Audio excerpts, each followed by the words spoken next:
morning students, hope you all are fine. Today we are going to discuss case studies question related to the chapter force and law of motion. This is my fourth video or fourth part related to this chapter. Okay, so without wasting our time, let's start. Okay, तो in case study type questions paragraph दिया रहता है, उस paragraph को carefully पढ़ना पड़ता है और इसी पैराग्राफ से रिलेटेड क्या पूछा जाता है, क्वेश्चंस 5 क्वेश्चंस पूछे जाते हैं, जिसमें से 4 आप लोगों को करना पड़ता है. ठीक है, सो लेट्स स्टार्ट. हम लोग भी पढ़ें क्या कह रहा है ये पैराग्राफ. ठीक है, आइजैक न्यूटन, सब लोग सुने होंगे नाम. ठीक है, ग्रेट व्हाट फिजिशियन, हाँ, ग्रेट साइंटिस्ट, जिन्होंने हमें क्या दिया, बहुत सारे चीज दिया, सिर्फ एक फील्ड में ही नहीं, बहुत सारे चीज. अगर शायद वो ना होते तो ग्रेविटेशन के बारे में हम लोगों को पता ही नहीं चलता, मे बी. ठीक है, so let's start. Isaac Newton first law of motion describe the behaviour of massive body at rest और इन यूनिफॉर्म लीनियर मोशन. यानी सर आइजैक न्यूटन का जो फर्स्ट लॉ है, ठीक है, लॉ ऑफ मोशन, वो डिस्क्राइब करता है क्या, बिहेवियर ऑफ मैसिव बॉडी. वो बॉडी चाहे रेस्ट में हो चाहे लीनियर मोशन में हो. ठीक है, not accelerating, that means not accelerating और रोटेटिंग.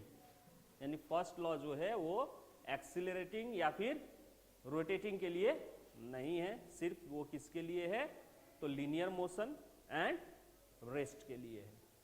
ठीक है, दैट मीन्स कहने का मतलब कि न्यूटन फर्स्ट लॉ हमें वैलिड होता है. न्यूटन फर्स्ट लॉ उसमें जो क्या हो, आपका यूनिफॉर्म मोशन, यानी एक कांस्टेंट स्पीड के साथ चल रहा हो, एक कांस्टेंट स्पीड. क्योंकि न्यूटन फर्स्ट लॉ क्या बोलता है, अगर बॉडी रेस्ट में है तो रेस्ट में रहे, मोशन में है तो मोशन में.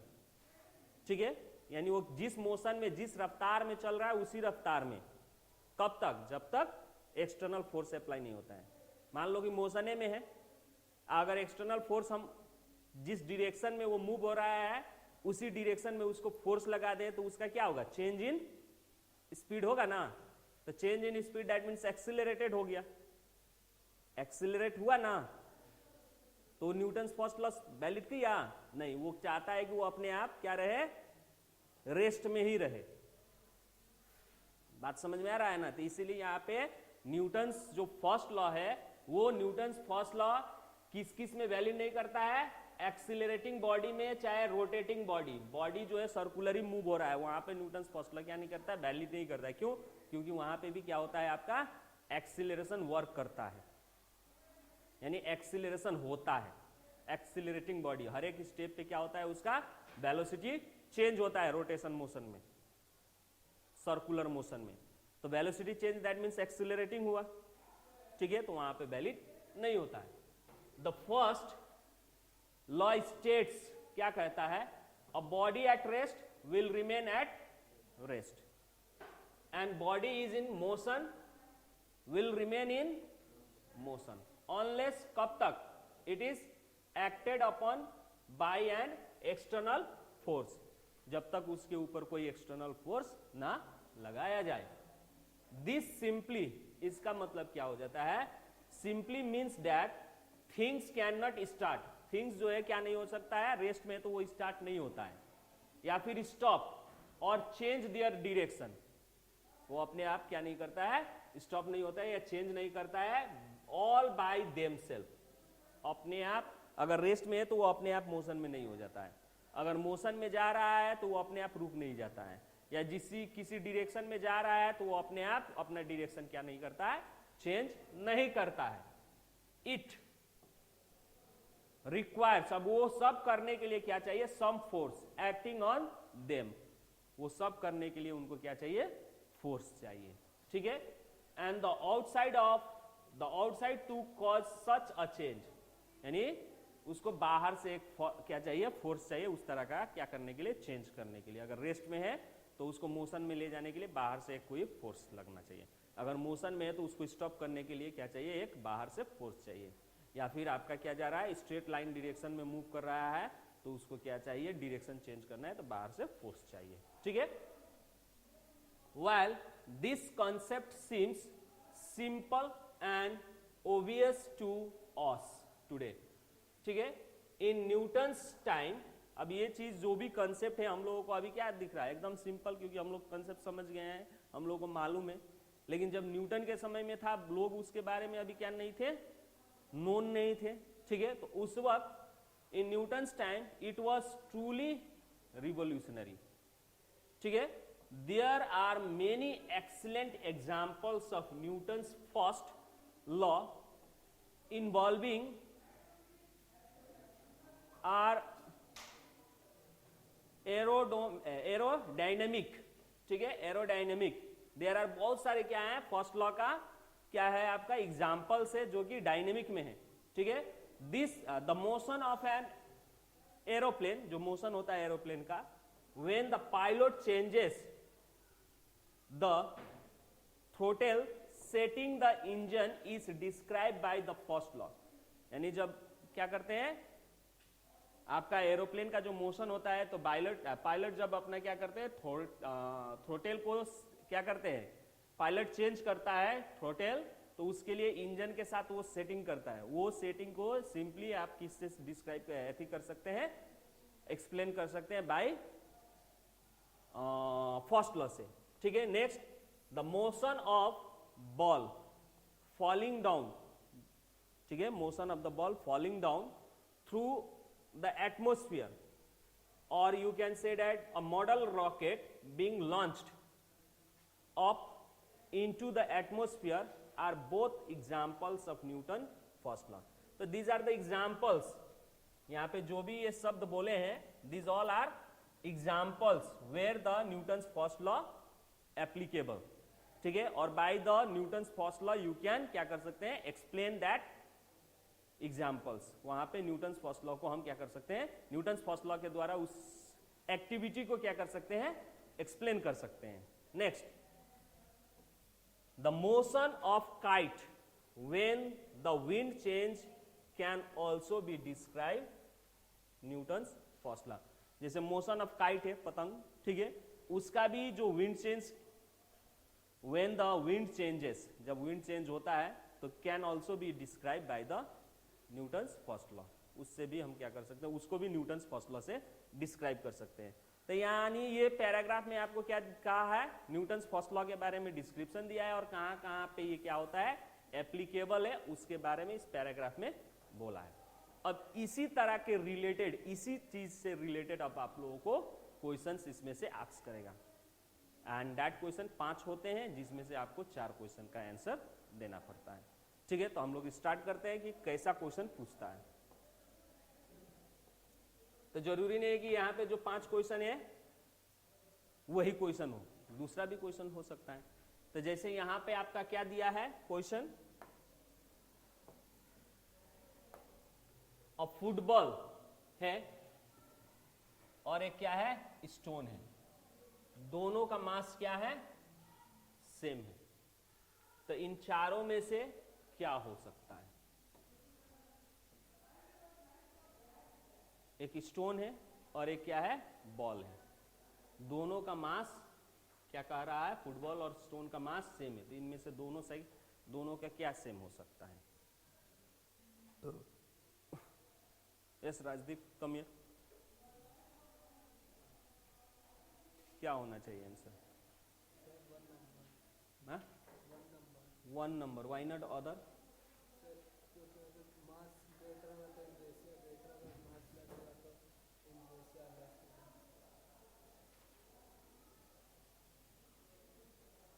तो ये क्यों नहीं होगा थर्ड, यहाँ पे इनरेशिया क्यों आया, वाई? यहाँ पे इनरेशिया को ही क्यों तुम चूज किए? मोमेंटम भी है,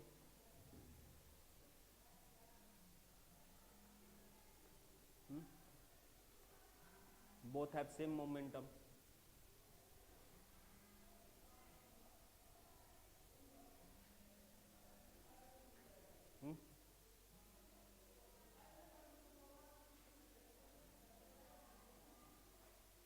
Go. Actually Newton's first law क्या है? It is also known as inertia. क्यों? Because of the property. यानी इनरेशिया क्या है? एक तरह का कैपेसिटी है. न्यूटन्स फर्स्ट लॉ जिस तरह से स्टेटमेंट है कि ऑब्जेक्ट अगर रेस्ट में है तो वो कंटिन्यू रेस्ट में ही रहेगा. तो ये एक क्या हो गया? प्रॉपर्टी हो गया ऑब्जेक्ट का. तो यही इनरेशिया भी कहता है कैपेसिटी. इनरेशिया भी एक तरह का क्या है? कैपेसिटी है, प्रॉपर्टी है. अगर कोई ऑब्जेक्ट रेस्ट में है तो रेस्ट में ही रहता है, मोशन में है तो मोशन में ही रहता है. ठीक है, वो अपने इनिशियल स्टेट्स को क्या नहीं करता है? चेंज होने नहीं देता है. That property is known as inertia. तो न्यूटन्स फर्स्ट लॉ भी वही चीज है, इसलिए इसको इनरेशिया से रिलेटेड किया गया है. तो इनरेशिया जो है वो प्रॉपर्टी जो है, वो कैपेसिटी जो है वो क्या होता है? डायरेक्टली प्रोपोर्शनल टू दी मास होते हैं. डायरेक्टली प्रोपोर्शनल टू दी मास होते हैं. मास बढ़ेगा तो इनरेशिया बढ़ेगा, मास घटेगा तो इनरेशिया घटेगा. तब यहां पे आपका मास दोनों का, फुटबॉल का और स्टोन का क्या कह रहा है? सेम कह रहा है. दैट मीन्स इनरेशिया, मास सेम है तो इनरेशिया सेम होना चाहिए क्योंकि डायरेक्टली प्रोपोर्शनल है. तो इसीलिए ये आपका आंसर होगा both have the same inertia. Clear? Next question.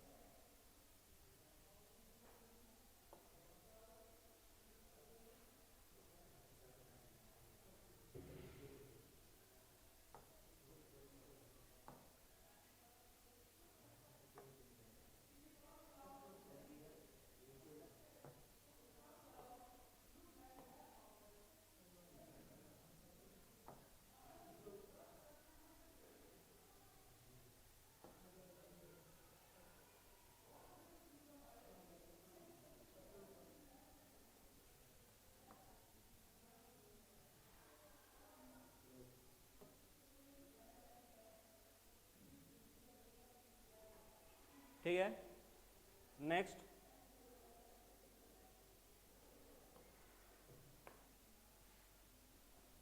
The inertia of the moving object depends on. अब नेक्स्ट आ गया इनरेशिया जो है मूविंग ऑब्जेक्ट का किस पे डिपेंड करता है. तो मोस्टली यू नो डैट किस पे डिपेंड करता है? मास पे. ठीक है, तो मास ऑफ द ऑब्जेक्ट. ठीक है, due to that we can say that this mass of the object. ठीक है, next question.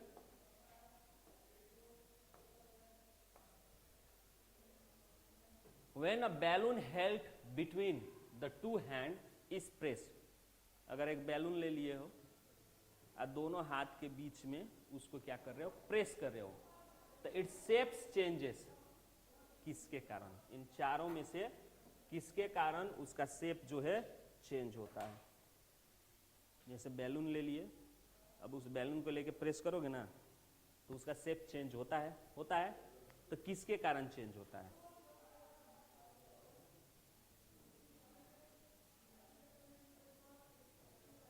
Yes, Atul.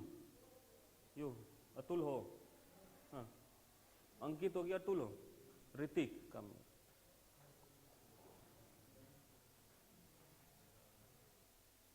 Balloon को बैलून को दोनों हाथ से दबा रहे हो, तो दबाते हो तो उसका शेप क्या होता है? चेंज होता है. तो किसके कारण? Balance force act on the balloon, या on balance force act on the balloon, या frictional force act on the balloon, या gravitational force act on the balloon. कैसे? कैसे फटेगा?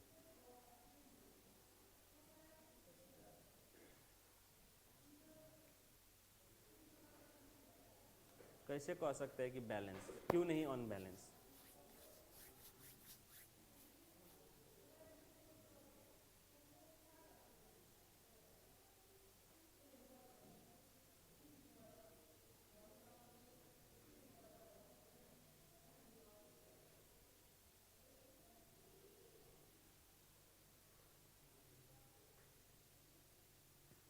अगर हम दबाएंगे बैलून को तो एक तरफ से क्या ज्यादा दबा देते हैं, एक तरफ से कम दबा देंगे।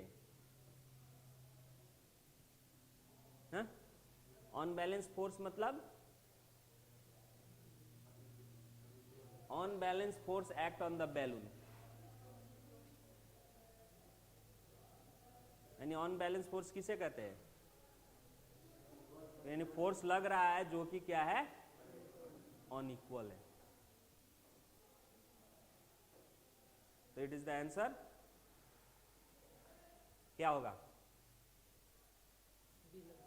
But A due to balance force. ठीक है, गो।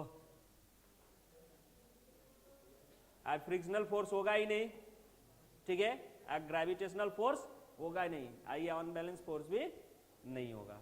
ठीक है,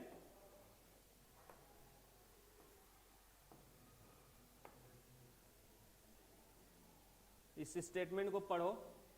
there are two statements. Statement A, Newton's first law invalid from the pilot in aircraft which is taking off। ठीक है, दूसरा,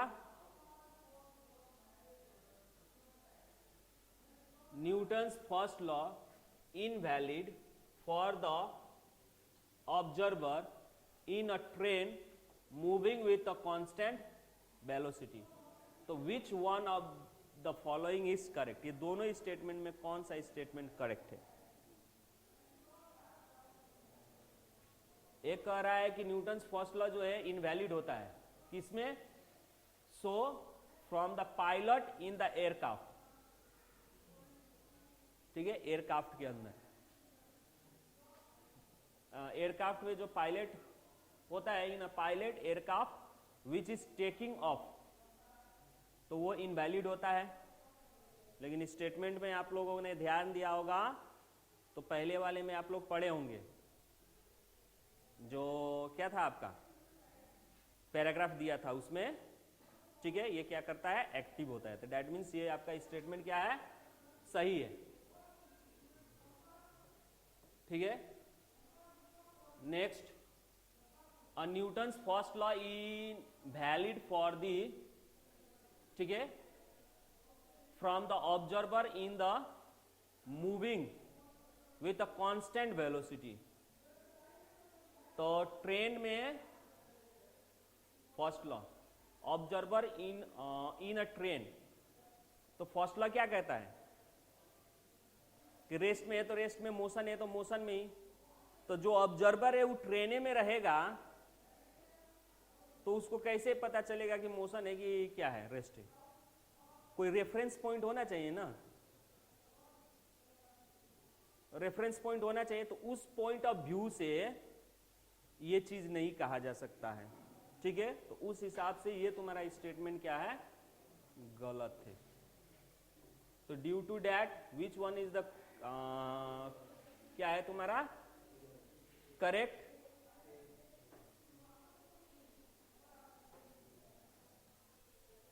ओनली ए, कि बोथ ए एंड बी। एक minute, थोड़ा सा देख ले क्वेश्चन हम। और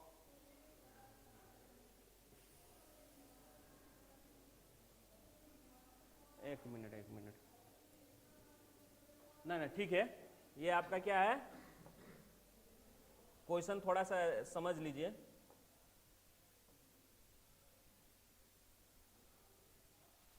Newton's first law invalid for the pilot, ठीक है, in aircraft which is taking off. तो ये स्टेटमेंट आपका क्या है, गलत है, यानी इस पे वैलिड करता है ना।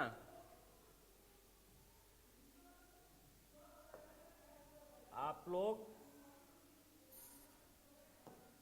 यहां पे देखिए क्या कह रहा है, motion of airplane when the pilot changes. ठीक है, तो फर्स्ट लॉ डिस्क्राइब करता है वहां पे।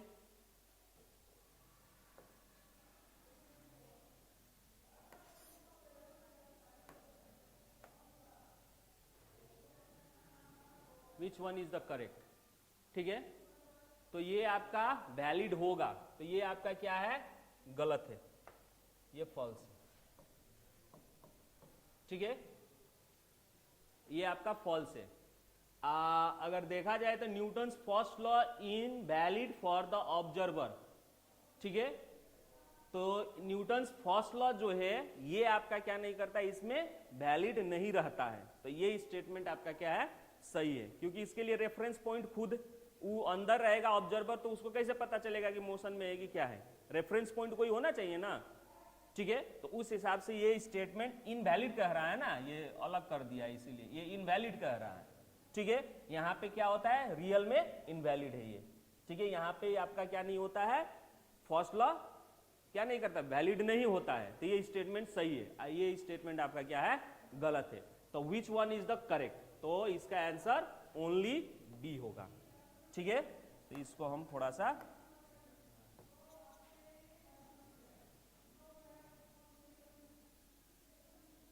नाउ, ये आपका क्या है, ट्रू है, इसमें वैलिड नहीं करता है, तो ये स्टेटमेंट सही है।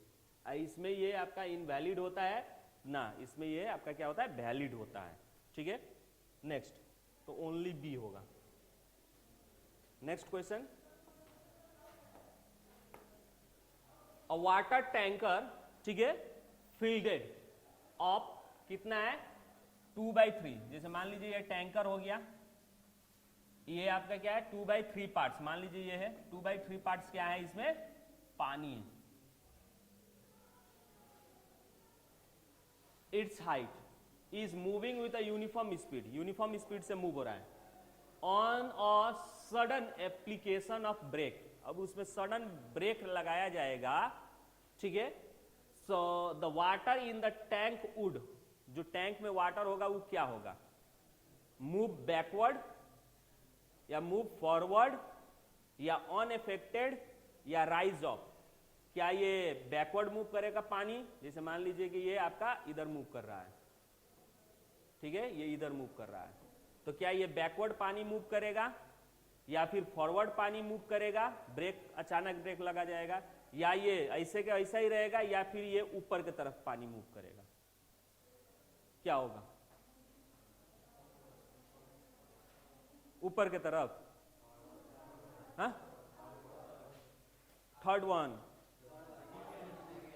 फॉरवर्ड, क्या होगा, फॉरवर्ड, यानी अचानक ब्रेक लगता है तो ये जो पानी जो है पूरा आपका क्या हो रहा है, मूव कर रहा है साथ साथ, जैसे ही ब्रेक लगाइएगा तो गाड़ी रुक जाएगा, लेकिन पानी जो है आपका क्या होगा, मोशन में ही रहेगा, तो इनरेशिया को फॉलो करेगा ही, तो ये सब आके यहाँ पे क्या हो जाएंगे, इस वॉल पे टकराएंगे, तो फॉरवर्ड आएंगे, ठीक है। उसके बाद भले कहीं जाए, उसके बाद भले वो पीछे जाए, चाहे ऊपर टैंकर का मुंह खोल के बाहर निकले, लेकिन फर्स्ट में वो आके क्या होंगे, वॉल पे टकराएंगे, तो ये आपका आंसर क्या होगा, मूविंग फॉरवर्ड, ठीक है। तो इस तरह से आपके 5 क्वेश्चंस पूछे जाएंगे, क्लियर। अब ये जरूरी नहीं कि यही 5 क्वेश्चन पूछा जाए, वो अपने हिसाब से कोई 5 क्वेश्चन क्या कर सकता है, बना सकता है, ठीक है।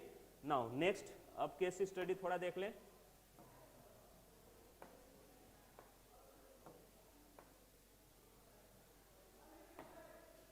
Any change in the velocity, कोई भी चेंज वेलोसिटी में होता है ऑफ एन ऑब्जेक्ट, तो रिजल्ट इन एन एक्सीलरेशन, यानी कोई भी चेंज होता है वेलोसिटी में तो एक्सीलरेशन प्रोड्यूस होता है ना जी, क्योंकि एक्सीलरेशन इक्वल टू क्या होता है, चेंज इन वेलोसिटी, ठीक है, change in velocity per unit time. Now अब जैसे यहाँ पे कि तो इंक्रीजिंग स्पीड करेंगे, वेलोसिटी का वेलोसिटी इंक्रीज कर देंगे तब होगा, या फिर डिक्रीजिंग स्पीड, इंक्रीजिंग और डिक्रीजिंग में, या फिर आपका चेंज इन डायरेक्शन, ये 3 चीज करने पे क्या होता है, आपका एक्सीलरेशन क्या होता है, प्रोड्यूस होता है।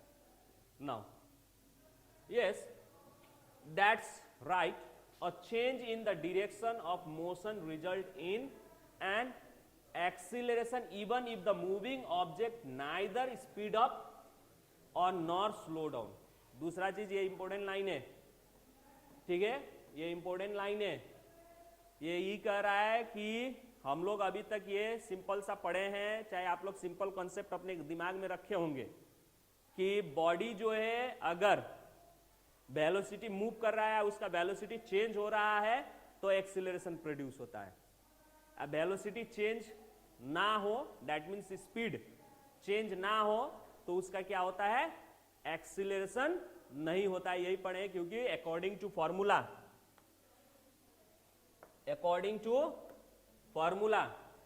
ए इक्वल टू क्या होता है, v minus u by t. तब ये चेंज नहीं होगा तो आपका इनिशियल और फाइनल सेम रहेगा, जैसे 6 पे था और 6 पे ही रहेगा। 2 सेकेंड में लगा समय, तो मान लीजिए कि ये क्या होगा 0/2, तो ये भी आपका 0 ही ना होगा। तो अगर वेलोसिटी चेंज नहीं हो रहा है तो एक्सीलरेशन 0 होता है, ये हम लोगों को मालूम है, ठीक है। लेकिन एक्सीलरेशन उस वक्त भी होता है जिस वक्त अगर वेलोसिटी चेंजेस ना हो लेकिन उसका डायरेक्शन चेंज हो रहा है तो आपका वेलोसिटी रहेगा, उस वक्त एक्सीलरेशन होता है। तो डायरेक्शन चेंज होता है तो उसमें क्या होता है, आपका वेलोसिटी नेगेटिव होता है। स्पीड भले नेगेटिव ना हो लेकिन वेलोसिटी क्या है, वेक्टर क्वांटिटी है, ठीक है। तो माइनस का मतलब अपोजिट डायरेक्शन हुआ, ठीक है। तो वहां पे आपका क्या होगा, एक्सीलरेशन होगा, वही चीज बोल रहा है, ठीक है। Next, that's because acceleration depends on changing in velocity and velocity is a vector quantity. Velocity क्या है आपका, वेक्टर क्वांटिटी है, ठीक है।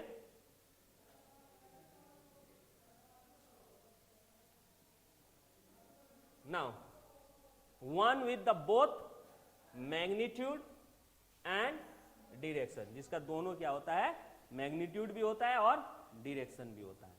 10 दूसरी बात, इसीलिए फॉलिंग एप्पल, ऊपर से जो एप्पल फॉल हो रहा है, एक्सीलरेट, वो क्या होता है, एक्सीलरेट होता है।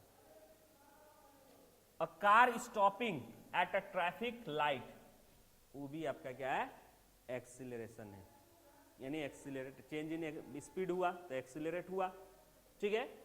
Next, and the moon in orbit around the earth accelerate, यानी मून जो है अपने ऑर्बिट पे अर्थ के चारों तरफ रिवॉल्व कर रहा है तो वो भी आपका क्या है, एक्सीलरेट है।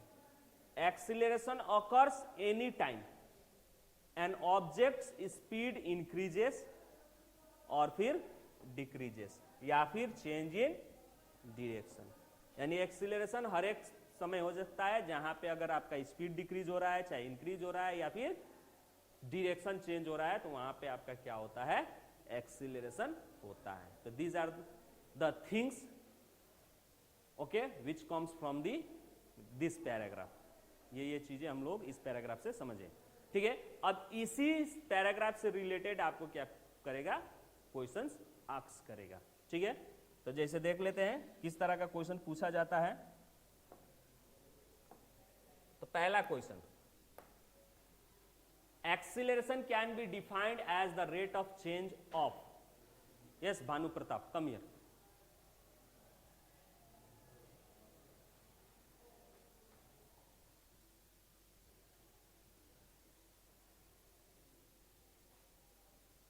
क्वेश्चन पढ़िए, क्या इनमें से कौन सा है, यानी acceleration can be defined, acceleration को हम डिफाइन कर सकते हैं as a rate of change of momentum. तो मोमेंटम क्यों कर रहे हैं, रात भर सोए नहीं हो गया, हाँ अभी तो लगन पतारी का दिन भी नहीं है कि रात भर खाने के इंतजार में जगे रह गए, हाँ जाओ।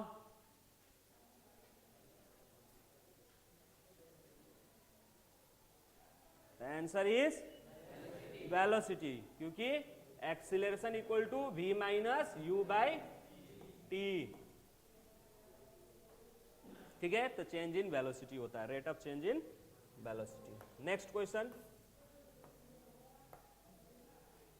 Acceleration is a vector quantity, acceleration क्या है, वेक्टर क्वांटिटी है, which indicates that its value, जो इंडिकेट करता है उसका value can be positive, negative और जीरो। उसका वैल्यू पॉजिटिव भी हो सकता है, नेगेटिव भी हो सकता है और जीरो भी हो सकता है, या ऑलवेज पॉजिटिव या इज ऑलवेज नेगेटिव या जीरो। ये चारों में से क्या हो सकते हैं? यस अंकित, अंकित नहीं अतुल, पीछे वाला अतुल।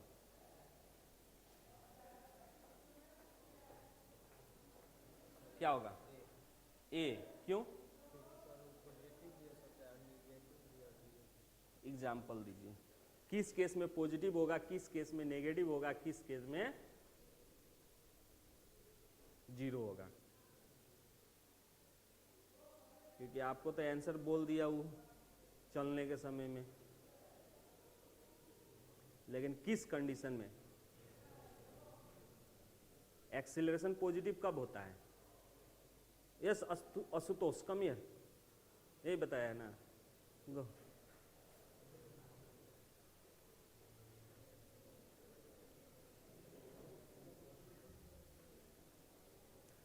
किस कंडीशन में एक्सीलरेशन आपका पॉजिटिव होगा? कोई एक एग्जांपल बताइए।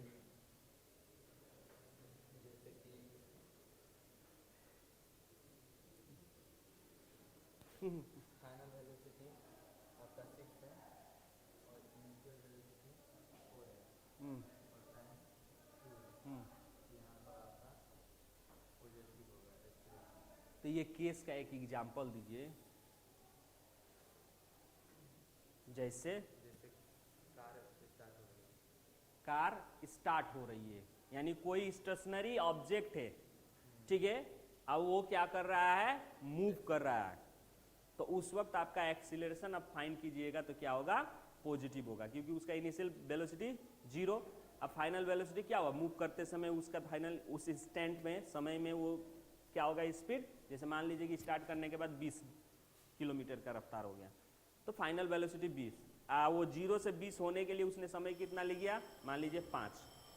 तब उसको कैलकुलेट कीजिएगा तो जो वैल्यू आएगा वो वैल्यू क्या आएगा? पॉजिटिव। तो ये हो गया। किस में नेगेटिव होगा? जब गाड़ी मूव करिए उसे ब्रेक लगाएंगे तब। यानी किसी को अपोज कर रहे हैं मोशन को, तो स्पीड डिक्रीज होगा, तो डिक्रीजिंग स्पीड में आपका एक्सीलरेशन क्या होगा? नेगेटिव होगा। जीरो एक्सीलरेशन कब होगा? जब गाड़ी कांस्टेंट वेलोसिटी से मूव करेगी। Very good. अगर गाड़ी आपका क्या है? एक ही स्पीड से मूव कर रहा है, कंटिन्यू, ठीक है, तो यूनिफॉर्म वेलोसिटी है, तो उस वक्त हम क्या कहेंगे? एक्सीलरेशन क्या होगा? जीरो होगा। ठीक है, थैंक यू, वेरी गुड। तो इसी तरह के क्वेश्चंस आपको पूछे जाएंगे। तो आज के वीडियो में बस इतना ही। To be continue in next video. Thank you, have a nice day.